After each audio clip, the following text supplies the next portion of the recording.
Welcome back, people. Another day where we dive deep into the life of another sports legend who left an incredible mark in the history of boxing. A journey of relentless determination, iron discipline, and a pursuit of greatness through an iron will others will learn to adopt. We'll explore the life of a man who turned solitude into strength, who embraced a lonesome lifestyle in his quest to be the best and to be acknowledged as the best. A fighter who declared war on his opponents, from witnessing urban chaos as a child to becoming one of the most feared middleweights in boxing history. Our subject's path was anything but easy. He fought not just in the ring, but against a system he believed was rigged against him. So, who is this dogged example of perseverance?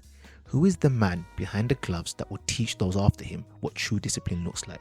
How to lock yourself away and prepare for battle? Ladies and gentlemen, prepare yourselves for the extraordinary story of Marvelous Marvin Hagler.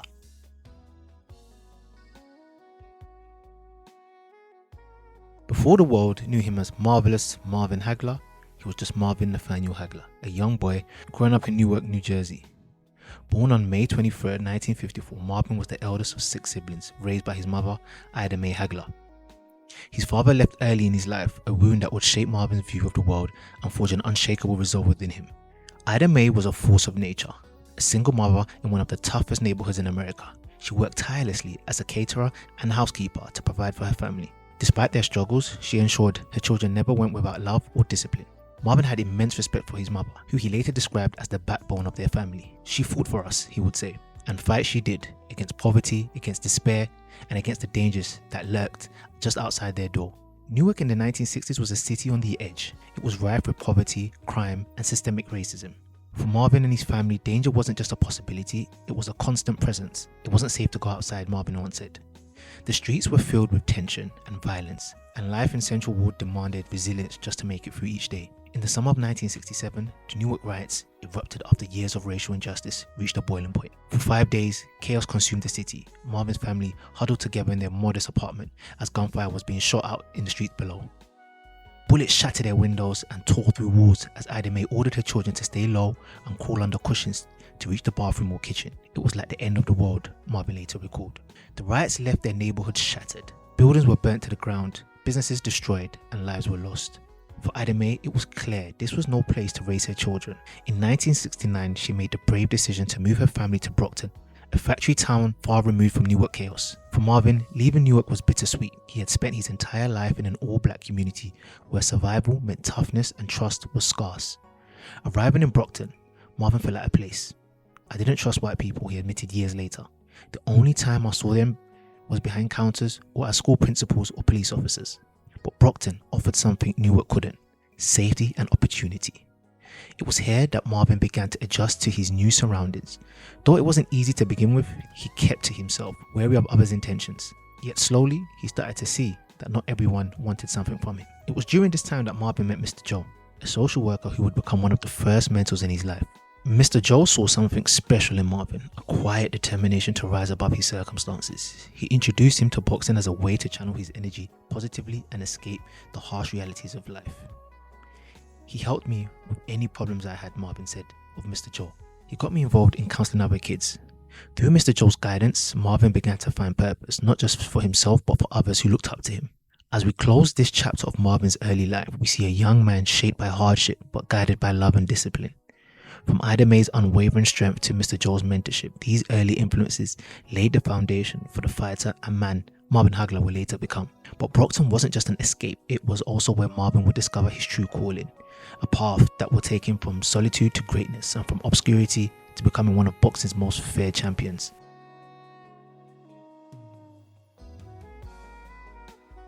At 15, Marvin Hagler stepped into a boxing gym in Brockton. His eyes fixed on the fighter's training. This wasn't just curiosity, it was destiny calling. The Petronelli brothers, Goody and Pat, saw something special in the quiet, determined teenager. Despite Hagler's initial distrust of white people due to his upbringing in Newark, a bond began to form that would reshape boxing and reshape his future.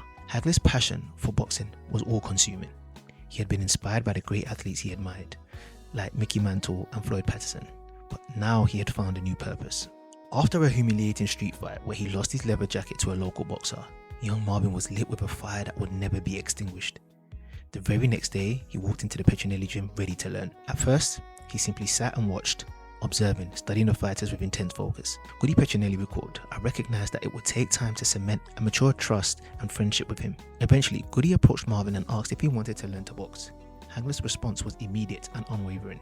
His passion for boxing was intense. He seemed to love everything about it." The Petronelli brothers quickly recognized Hagler's potential. They not only trained him, but also gave him a job in their construction company. This marked the beginning of a lifelong partnership that would shape Marvin Hagler's future.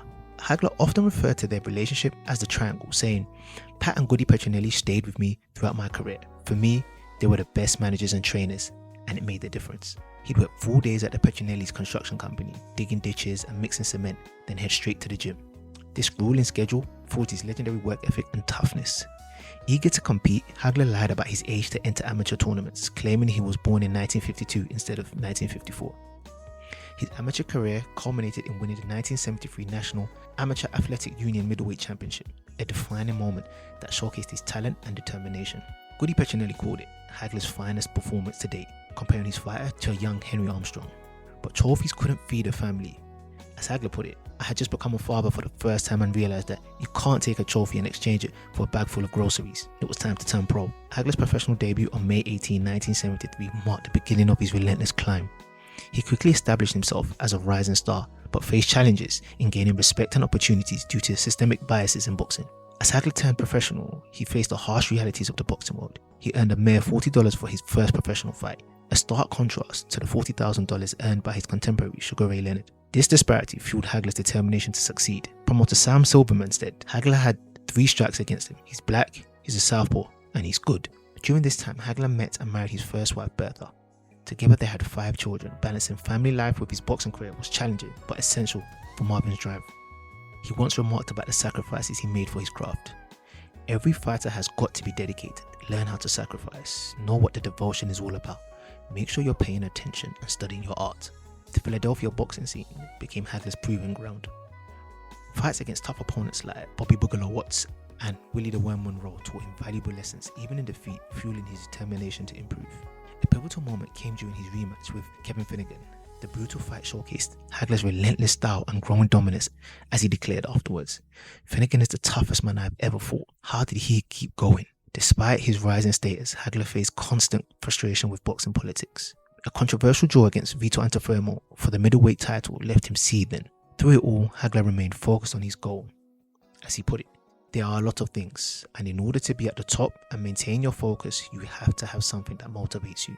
For me, it was what I perceived as the lack of respect from the boxing world as well as the media, which made me want to work so hard and be great." This setback transformed Hagler into an even more focused fighter. He adopted a prison-like training regimen, isolating himself to concentrate entirely on his craft. "I will never forgive everything they did to me. I want to stay bitter. I use it. I feed on it." Despite these challenges, Hagler's skill and determination were undeniable. He fought an astounding 11 times in 1974 alone, steadily climbing the ranks. However, this journey to the top was longer and more arduous than most. It would take 49 fights before he got his first shot at the world title. Hagler's persistence finally paid off when he claimed the middleweight title in 1980.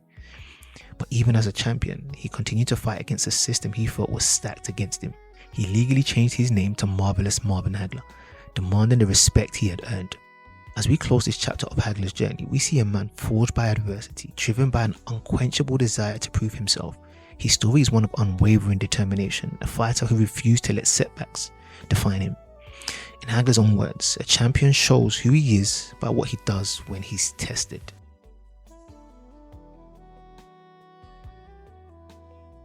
As Marvin Hagler rose to prominence in the boxing world, he did so with a keen awareness of the financial disparities that plagued his career. Despite being one of the most dominant middleweights of his time, Hagler often found himself overshadowed by his contemporaries like Sugar Ray Leonard, Roberto Duran, and Thomas the Hitman Hearns. Their flashy lifestyles and lucrative endorsements stood in stark contrast to his frugality and relentless pursuit of respect. Hagler was deeply frustrated by the lack of financial opportunities and recognition he received compared to these fighters. He once remarked, "I wasn't that marketable as a fighter. I had to knock the other guys out." His anger fueled his desire to prove himself in legendary bouts that would ultimately define his legacy.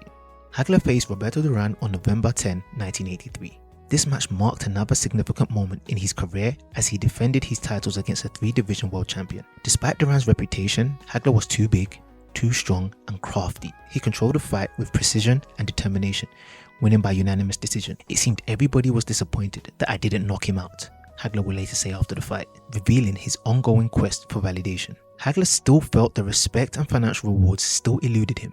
This set the stage for some of boxing's most iconic matchups. In 1985, Hagler faced off against Tommy the Hitman Hearns in what would be dubbed The War. The build-up was special, with Marvin letting everyone know his intentions from the press conference, and the fight lived up to the build-up. The fight was a brutal exchange of power punches that left both men battered and showcased Hagler's incredible resilience and skill. In a fight that lasted just over 8 minutes, Hagler delivered a devastating right hand that sent Hearns to the canvas, earning a TKO victory. This fight not only cemented Hagler's status as one of the greatest middleweights in boxing history, but he was part of one of the best bouts ever witnessed in a 3-round war. But it was the long-awaited showdown with Sugar Ray Leonard that became the pinnacle of Hagler's career. After years of frustration and negotiation, they finally met in the ring on April 6, 1987. The fight was tense and closely contested, with both fighters showcasing their skills. Leonard was the slick boxer, the Olympian, the golden boy of boxing, lauded as a superior boxer.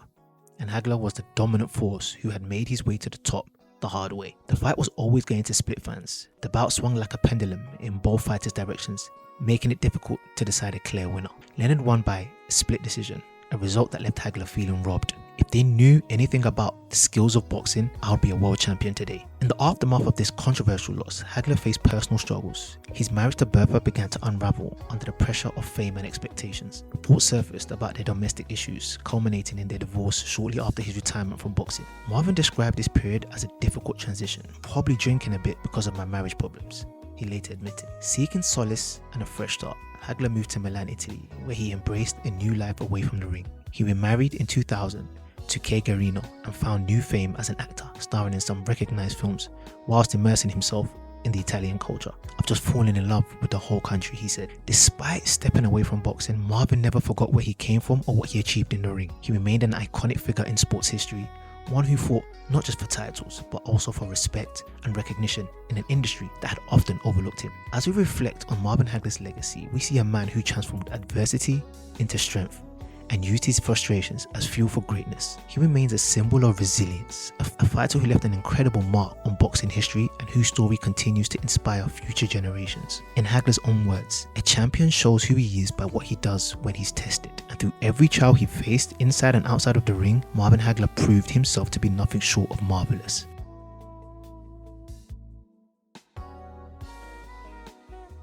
From the rough streets of Newark to the bright lights of championship fights, Hagler's journey embodies the true spirit of a fighter, both in and out of the ring. The resilience in the face of adversity, the value of discipline, the constant battles for respect, internal motivation, and the importance of loyalty. Marvin Hagler's story extends beyond boxing. It's a human story of triumph over adversity, of a man who fought tirelessly, not just for titles, but for respect, recognition, and his place in boxing history. His legacy serves as an inspiration, reminding us that with determination, skill, and an unbreakable spirit, one can rise from any situation or circumstance and write their name in the history books. As we close the book on Marvin Hagler's extraordinary life, we're left with a profound appreciation for a man who embodied the heart of a true champion, in victory, in defeat, and in life beyond the ring. His story continues to inspire, proving that sweet victories are often won in our battles we fight in ourselves. Thank you for another lesson on past lessons for future wins.